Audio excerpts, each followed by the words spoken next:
Hi, I'm Oscar, and this is If You Like Boyhood, You Love the Adventures of Antoine Doinel. Now, I chose to do this comparison because of the movies I watched, like the Doinel Saga. They are the ones that bring up to mind Boyhood because they go through the life of a character in a long period of time, and they were made by one filmmaker. Just watching this character grow. Now I know the comparison can be iffy because Boyhood is just one movie, and the Adventures of Antoine Doinel, they are five different films. The And in different genres, and just sort of going, and they don't necessarily talk about childhood. Like the first movie, The 400 Blows, like it opens when the lead character is a teenager, and then we go through him as a young adult, and then finally deeper and deeper into adulthood. But I gotta say that sort of like I'm not gonna go too much in depth about what I thought about Boyhood, but I like I like the movie. I like Boyhood. I think it's a good film, but I'm not sure if I would call it one of the best. And that's because I think it's missing something that I ended up finding in these other movies, the Truffaut movies in particular. And it's probably not the best comparison, but the first one is The 400 Blows. Now, this movie is one of my all-time favorites. I just remember when I first watched it, I had just come home from school and I was eating, you know, um, lunch as I was watching it, and I was just going through the TV, and it was showing on this Mexican channel that used to show good movies like this one called Cinema Golden Choice.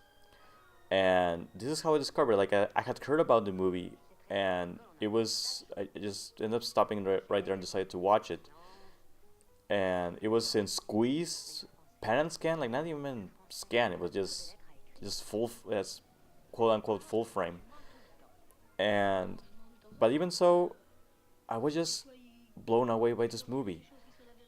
And since then, like I keep watching it, and it's just so great. Like this is one of the movies that started the French New Wave, and it's just a complete trendsetter. Like everything feels real and natural, and it's not just some sort of um, weird art experiment, because it isn't. It just aims to show the life of this kid as you get to see like his life in school, his home life. You get to see him, turn into like a small time criminal, and it just does it with so much naturality. Like the performances are so great, and you will see from this moment on like how much of a discovery Jean Pierre Liod was as a young actor. That this is a real classic, and it's one of the movies that should be watched by everyone. And 5 decades later, I think it's a movie that you know teens from all over the world can just relate to. It's a powerful film. Truffaut followed with a short film, as part of an anthology called Love and 20. And this is Antoine and Colette, or Antoine and Colette. And this is, again, I think that one of the things Truffaut does so well in these movies just capture certain moments in life and love and relationships. Like if you ever try to be in a relationship, and then you ended up being in unrequited love, like this movie just captures that so perfectly. Just look at this, and this is a great spot. I wish it was the real trailer. Fo decided to tell love stories just show like just different stages of relationships in Antoine Donnell's life as it went along. And Stolen Kisses, like the next stage. This takes place about 5 years after Antoine et Colette. Like Christine here, like she's not really his girlfriend. They're just sort of they're just very good friends, but there's like a weird um will we, won't we kind of thing going on. Like very weird sexual tension going on between them.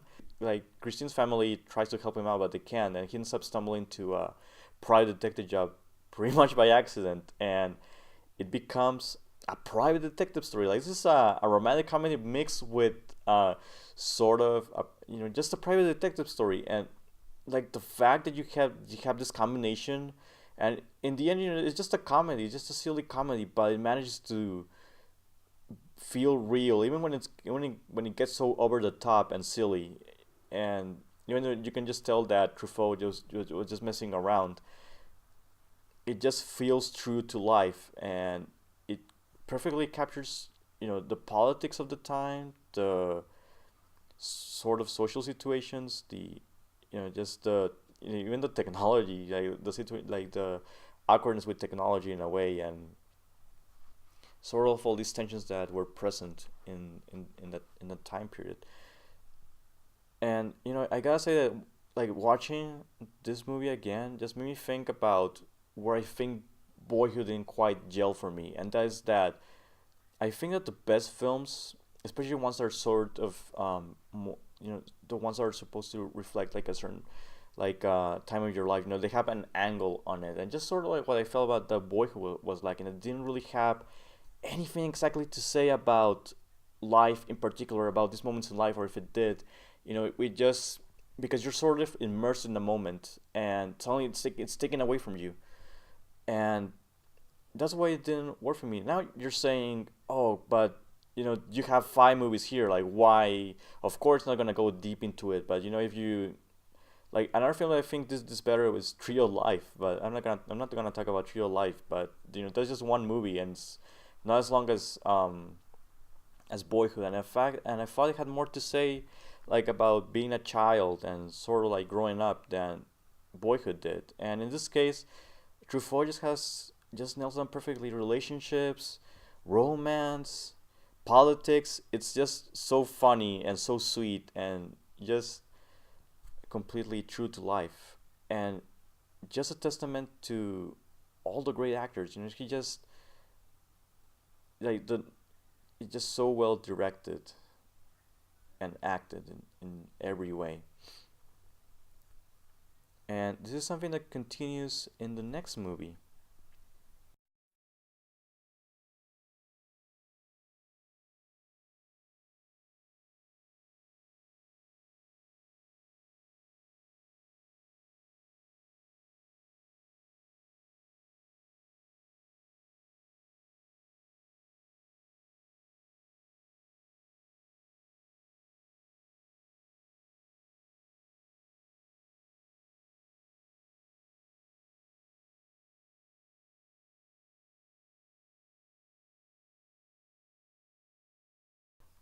This is not the best of these movies. Like the best is absolutely 400 blows.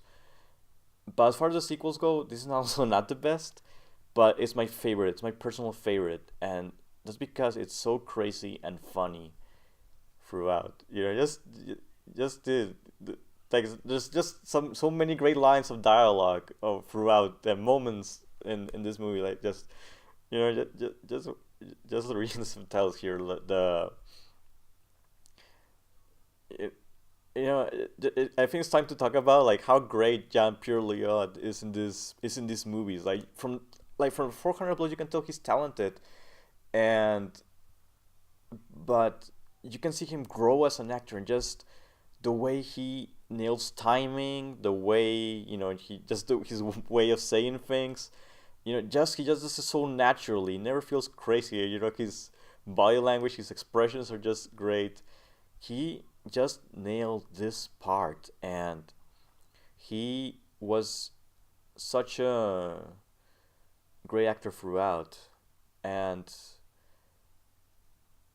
he just completely sold you in on every moment. Even when he's just doing crazy, crazy things, he just sells you in on it. And again, it just helps that Truffaut just knew how to direct each moment so well. And yeah, this is not exactly it's not exactly that Liot outshines everyone else. Like he's seen every almost every scene in this movie, for example. But like all the actors are well, like this guy who just keeps showing up. He just every single character is memorable. Every single um just all the characters just get their chance to shine throughout, and you just remember them. They get to say some like, "Oh my God, this lady," just again, just everyone's so uh, like everyone gets a chance to shine. That's another thing where I think Boyhood just didn't quite gel for me, where the outer character just kind of felt like ciphers. Now, again, you could say that it's true. Sometimes in life we don't get to know other people so well. Sometimes they just disappear and that's it. But my issue with Boyhood was that many times they were like people who he was living with, his closest friends, and they just didn't become quite as memorable.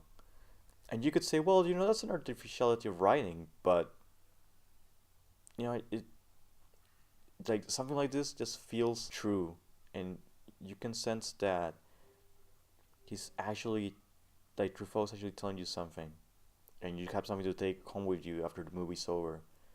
Like even if it's fluff, you go home and you just feel like you've been taught a life lesson. And the big closer is Love on the Run,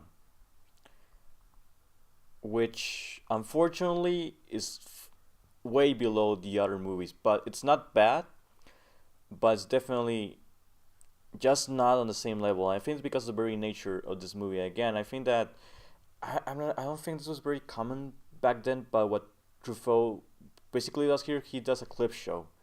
Like again, it has its own story, and it's a nice story, and it does a good job closing in this part of Doinel's life. But it's basically a clip show. It's a nearly 2 hour clip show, and it's alright. And in a way, it pans out really well. But I think this is where things started to feel a bit too artificial for me. Like some stuff just comes off as contrived, and there's a certain thing towards the end. I won't say what it is, but I'll say it involves a photograph and a letter that I think would have made for a better film than this in particular, a better closer, or sort of like a combination of both would have made for a better film and more interesting movie overall. And it looks quite serious, but it isn't actually. The tone is quite light. It's just a comedy, and it has some pretty serious moments. I'd say it has actually the most serious tone, the most serious moment that we've seen since the first movie. But still, it's more of a comedy, and again, Leot, he does great as Antoine again, and all the actresses are great, but it just lacking because it feels so artificial and just sort of very forced and contrived way of closing things. And Truffaut's probably having fun, but it just it just doesn't quite close as well. But still, I gotta say that this saga is one of the best film sagas you can get into, and I almost say that if you want to sort of see this experiment of seeing a character grow over time, I think this is a better way to approach it than Boyhood. And you can I think I'm not sure you can find it individually, but if you have to see one movie, just watch the 400 blows. But if you're interested in all of them, just get the Criterion box set, which is amazing.